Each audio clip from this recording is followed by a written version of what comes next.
مصطفیٰ جانے رحمت پہ لاکھوں سلام۔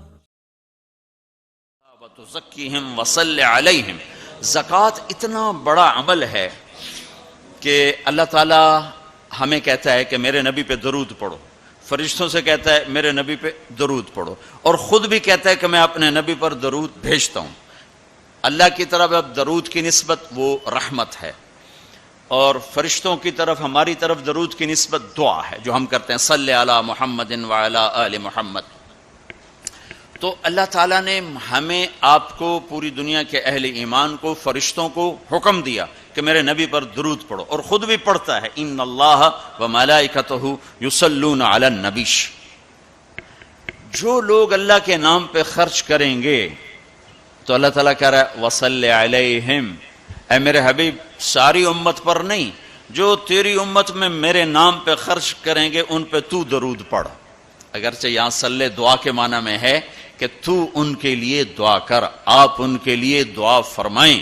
تو مال خرچ کرنے والوں کے لیے اللہ اپنے حبیب سے فرما رہے ہیں کہ ان کے لیے آپ دعا کریں، صلی علیہم ان صلاتک سکن لہم۔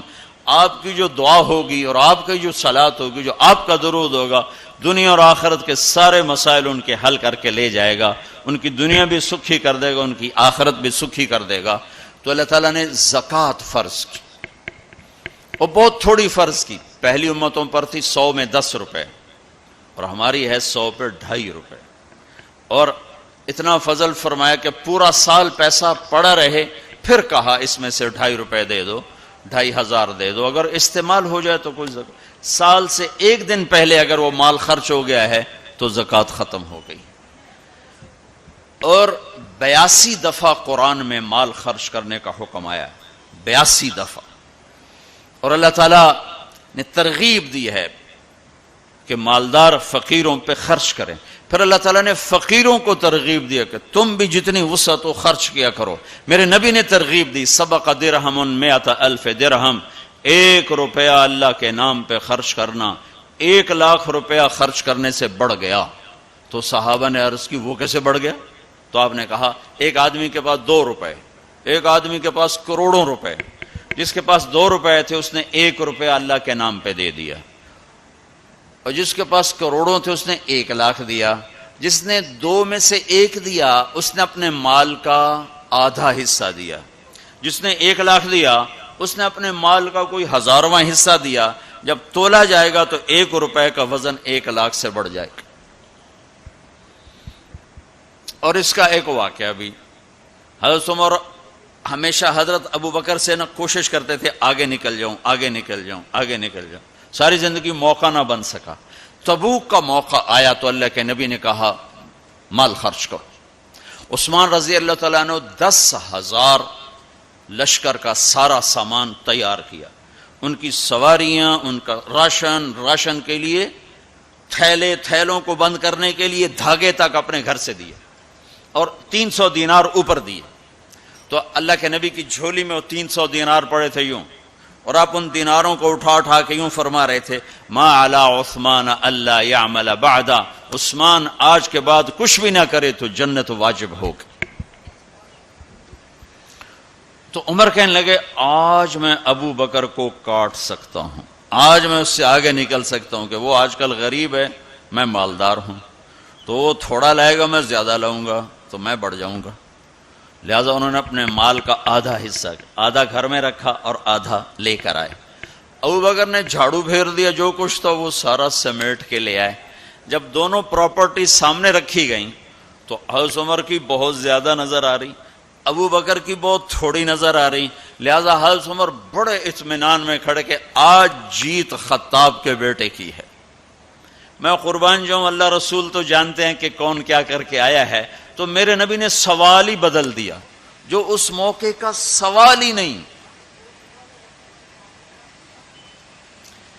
کوئی آدمی مسجد میں چندہ دینے جائے، مدرسے میں چندہ دینے جائے، کہا جی مول صاحب یہ 1 لاکھ روپیہ ہے مدرسے کے لیے، مسجد کے لیے۔ آگے مولوی صاحب کہیں پیچھے کتنے پڑے ہوئے ہیں، تو کہے گا اے بھی واپس کرو، میں تو تھوڑی نیت ہے جو کوئی چکر لگتا ہے۔ کہ تسی ٹھیکیدار ہو مگر علی شاید ابھی پیچھے کتنے پین. یہ موقع کا سوال ہے ہی نہیں.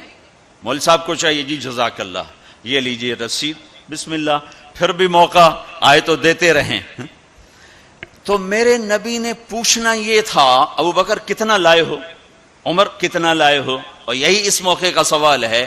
لیکن اللہ رسول جانتے ہیں کہ کس کے مال میں وزن زیادہ ہے, تو میرے نبی نے سوال بدل دیا, فرمایا عمر ما خلفت. واہ واہ, عمر پیچھے کیا چھوڑ کے آئے ہو؟ تو حضرت عمر تو وہیں دھڑم ہو گیا کہ بابا میں گیا. سوال سے ہی وہ پتہ چل گیا با میری کلی اڑ گئی, گئی وکٹ. عمر ما خلفت یا ما ترکت لأہلک, یہ دونوں الفاظ ہیں. پیچھے گھر والوں کے لیے کیا چھوڑا؟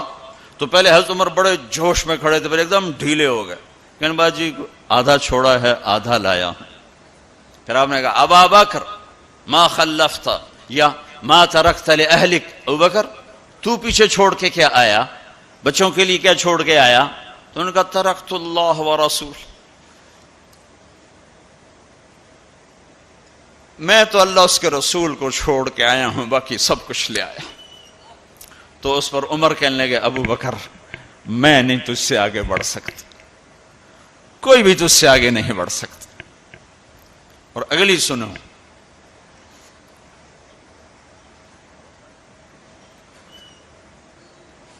اپنے کپڑے بھی دے دیے اور ایک ٹاٹ تھا وہ پہن کر اس کو کانٹوں سے سی لیا.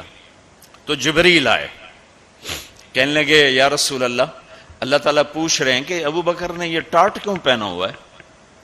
تو آپ نے کہا کہ ابو بکر نے سارا کچھ اللہ اس کے رسول پہ لگا دیا ہے اس لیے یہ پہنا ہوا ہے. تو کہا یا رسول اللہ, اللہ تعالیٰ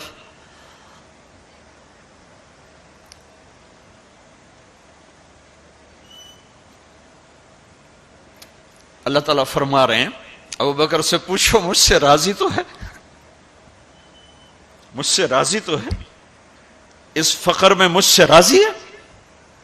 میں تو اتنا سفر کر کے آیا ہوں, حالانکہ ابھی 4 دن پہلے میں 12 ملکوں کا 10 ملکوں کا سفر کر کے آؤں, ساری ہڈیوں میں درد ہے. میں اس لیے آیا ہوں کہ چلو کوئی بخشش کا بہانہ مل جائے, کوئی بخشش کا بہانہ مل جائے, اللہ راضی ہو جائے.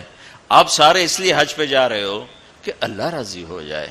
جو سارے جہان سے کہتا ہے مجھے راضی کر, وہ کہہ رہا ہے ابو بکر سے پوچھو مجھ سے راضی تو ہے. تو آپ نے کہا ابو بکر تیرا رب تجھے سلام بھی کہہ رہا ہے اور پوچھ رہا ہے کہ راضی ہو؟ تو ابو بکر کی چیخیں نکلی, میں اپنے رب سے راضی, میں اپنے رب سے راضی ہوں, میں اپنے رب سے راضی.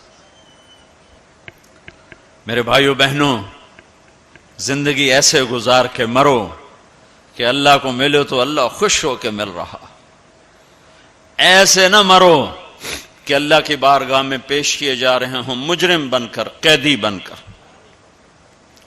تو اللہ اس کے رسول نے مال لگانے پر زور دیا. اللہ چاہتا تو سب کو مال دے دیتا, کسی کو فقیر کسی کو مالدار. مالدار کا شکر کا امتحان لیا, فقیر کے صبر کا امتحان لیا. کہ اللہ فقیر کا صبر دیکھے گا, مالدار کا شکر دیکھے گا. اور جب مالدار لوگ زکوٰۃ نہیں دیتے تو پھر عزتیں نیلام ہوتی ہیں. جب سب کچھ اپنے اوپر لگانے کا ذوق بن جاتا ہے اور اپنے ہی بڑے بڑے زیور, کپڑے, گھر, گاڑیاں. یہ بھی لاہور کا واقعہ ہے. بیگم صاحب ڈرائیور کے ساتھ گئی ہیں اور واپسی پہ کہہ رہی ہیں اسلم ڈرائیور آج میری بڑی اچھی قسمت, وہ ساڑی میں نے لی تو میں سمجھ رہی تھی 1 لاکھ کی ہے, وہ تو مجھے 75,000 میں مل گئی, بڑی سستی مل گئی. خوش ہو کے ڈرائیور کو بتا رہی.